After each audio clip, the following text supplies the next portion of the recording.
Hello friends, स्वागत है आपका हमारे चैनल हाई स्कूल मैथमेटिक्स में। तो फ्रेंड्स, इस वीडियो में हम सीखेंगे वृत्त क्या होता है और वृत्त से संबंधित उसके कुछ भाग, जैसे कि वृत्त का केंद्र, वृत्त की त्रिज्या, वृत्त की जीवा, व्यास, वृत्त की परिधि और कई सारी चीज़ें। तो फ्रेंड्स, सबसे पहले हम देखेंगे वृत्त की परिभाषा। वृत्त होता क्या है फ्रेंड्स? तो यहाँ पे हमारे पास लिखा हुआ है, किसी समतल पर एक स्थिर बिंदु से नियत दूरी पर स्थित बिंदुओं का बिंदुपथ क्या कहलाता है? वृत्त कहलाता है। यहाँ पे लिखा है किसी समतल पर। समतल मीन्स कोई भी हम प्लेन लेंगे, यहाँ पे हमारा ये समतल है। ठीक है, लिखा हुआ है कि स्थिर बिंदु से नियत दूरी पर स्थित। हम यहाँ पे कोई भी स्थिर बिंदु ले लिए, जैसे कि ओ हो गया हमारा स्थिर बिंदु, और ओ से नियत दूरी पर। नियत से तात्पर्य है समान, ये नियत से तात्पर्य है फ्रेंड समान। हम कोई भी सर्किल पर एक स्थिर बिंदु ले लिए ओ से समान दूरी पर कई सारे बिंदु ले लिए, जैसे कि बिंदु ए हो गया, बी हो गया, सी हो गया, पी हो गया, क्यू हो गया। इनकी जो दूरी है फ्रेंड्स, तो बिंदु ओ से समान है। मीन्स ओ सी बराबर यदि आर है तो ओ ए बराबर भी आर, ओ बी बराबर भी आर, उसी तरह ओ पी बराबर भी आर और ओ क्यू बराबर भी आर। तो फ्रेंड्स, लिखा है नियत दूरी पर स्थित बिंदुओं का बिंदुपथ। बिंदुपथ मीन्स होता है फ्रेंड कि यदि हम बिंदुओं को मिला दें, इन सारे बिंदुओं को मिला दें, तो ये जो हमारा शेप बनेगा, इसी को हम बोलते हैं सर्किल। तो फ्रेंड्स, आप समझ गए होंगे सर्किल क्या होता है। अब हम बात करेंगे सर्किल का सेंटर। तो सेंटर मीन्स होता है सर्किल का केंद्र। तो जैसे कि हमने बताया कि स्थिर बिंदु से, तो जो हमारा स्थिर बिंदु होता है उसी को हम बोलते हैं सर्किल का सेंटर। जैसे कि यहाँ पे हम डिफाइन भी इसको कर सकते हैं, स्थिर बिंदु को ही हम वृत्त का केंद्र कहते हैं। ठीक है फ्रेंड्स, जो हमारा ये स्थिर बिंदु हो गया, इसी को हम बोलते हैं वृत्त का केंद्र। अब हम बात करते हैं वृत्त की त्रिज्या। त्रिज्या को हम बोलते हैं रेडियस। तो फ्रेंड्स, यहाँ पे लिखा हुआ है स्थिर दूरी ही वृत्त की त्रिज्या कहलाती है। फ्रेंड, जैसे कि हमने वृत्त की डिफिनेशन में आपको बताया कि नियत दूरी पर स्थित जो बिंदु होते हैं, तो उन बिंदु की स्थिर बिंदु से जो दूरी होती है, मीन्स ओ से लेके ए तक की दूरी, ओ से लेके बी तक की दूरी और ओ से लेके के सी तक की दूरी, ये जो दूरी होती है इसी को हम बोलते हैं फ्रेंड्स त्रिज्या। और त्रिज्या को हमेशा आर से दर्शाते हैं, तो इसलिए हमने लिख दिया ओ ए बराबर आर, ओ बी बराबर बी आर और ओ सी बराबर बी आर। अब फ्रेंड्स, हम बात करेंगे जीवा। तो फ्रेंड्स, जीवा क्या होती है? जैसे कि यहाँ पे लिखा हुआ है, वृत्त पर स्थित किन्हीं दो बिंदुओं को मिलाने वाली रेखाखंड। वृत्त पर स्थित फ्रेंड्स मीन्स यहाँ पे हमने, आप देख रहे हैं वृत्त हो गया, वृत्त पर हमने कोई दो बिंदु ले लिया पी और क्यू, और हमने बोला कि वृत्त पर स्थित दो बिंदुओं को मिलाने वाला रेखाखंड। यहाँ पे हमारा दो बिंदु हो गया पी और क्यू।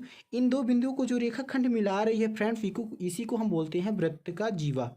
ठीक है फ्रेंड्स, तो जीवा को हम क्वाड भी बोलते हैं। तो वृत्त की क्वाड क्या होती है?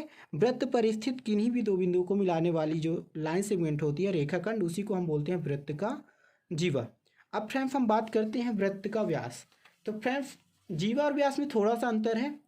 जो हमारा व्यास होता है फ्रेंड्स, तो यहाँ पे हम दिखा रहे हैं आपको, जो व्यास होता है, जैसे कि यहाँ पे व्यास का डिफिनेशन लिखा हुआ है, जो जीवा सर्किल के सेंटर से होके जाए। मीन्स जो हमारा व्यास होता है वो भी एक क्वाड होता है। फर्क फिर इतना होता है कि जो व्यास होती है हमेशा सेंटर से पास होकर जाती है।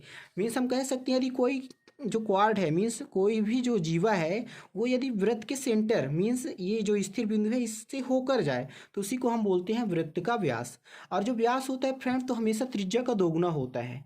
जैसे कि यहाँ पे लिखा हुआ है डी इक्वल्स टू आर, और हमने बताया कि जो वृत्त की त्रिज्या होती है आर होती है, तो त्रिज्या का दोगुना मीन्स टू आर, यही होता है क्या फ्रेंड्स? व्यास। अब बात करेंगे हम फ्रेंड्स परिधि। ये फ्रेंड्स लिखा हुआ है परिधि। परिधि को हम फ्रेंड्स सर्कमफेरेंस बोलते हैं। तो फ्रेंड्स, परिधि को कैसे डिफाइन करेंगे? संपूर्ण वृत्त की लंबाई ही उसकी परिधि कहलाती है। फ्रेंड्स, जैसा कि हमारे पास ये सर्किल है, हमने बोला कि ये सर्किल की जो टोटल लेंथ है, मीन्स जो सर्किल की संपूर्ण लंबाई है, इसी को हम क्या बोलेंगे फ्रेंड्स? इसकी परिधि बोलेंगे। और इस टोटल जो लेंथ होती है, संपूर्ण लंबाई होती है, इसका मान फ्रेंड्स कितना होता है? 2πr। ठीक है फ्रेंड, तो वृत्त की परिधि यदि कोई पूछे आपसे क्या होती है, तो आप बताएंगे 2πr। अब बात करेंगे दोस्तों हम वृत्तखंड की। ठीक है, तो वृत्तखंड क्या होता है? वृत्तखंड मीन्स होता है जो हमारी जीवा होती है, जैसे कि ये हमारा क्वाड है पी क्यू।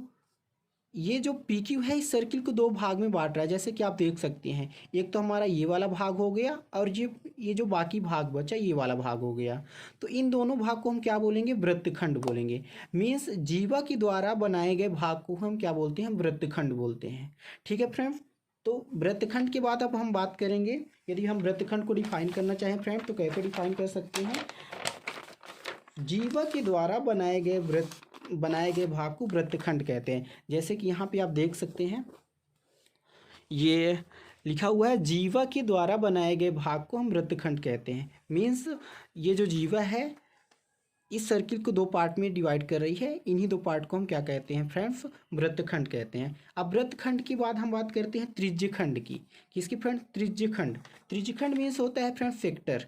यदि हमारे पास हम वृत्त की कोई दो त्रिज्याएं ले लें, जैसे ओ बी ले लिए, ओ सी ले लिए, तो इन दो त्रिज्याओं के द्वारा जो भाग बना, दो त्रिज्याओं साथ ही साथ में एक, इसको क्या बोलेंगे हम फ्रेंड्स, चाप बोलेंगे। मीन्स किन्हीं भी दो बिंदु के बीच की दूरी है जो होती है इसको हम चाप बोलते हैं। तो वृत्त की दो त्रिज्याओं और चाप के बीच का जो भाग होता है ये क्या होता है फ्रेंड्स, वृत्त का त्रिज्यखंड होता है। ठीक है फ्रेंड्स।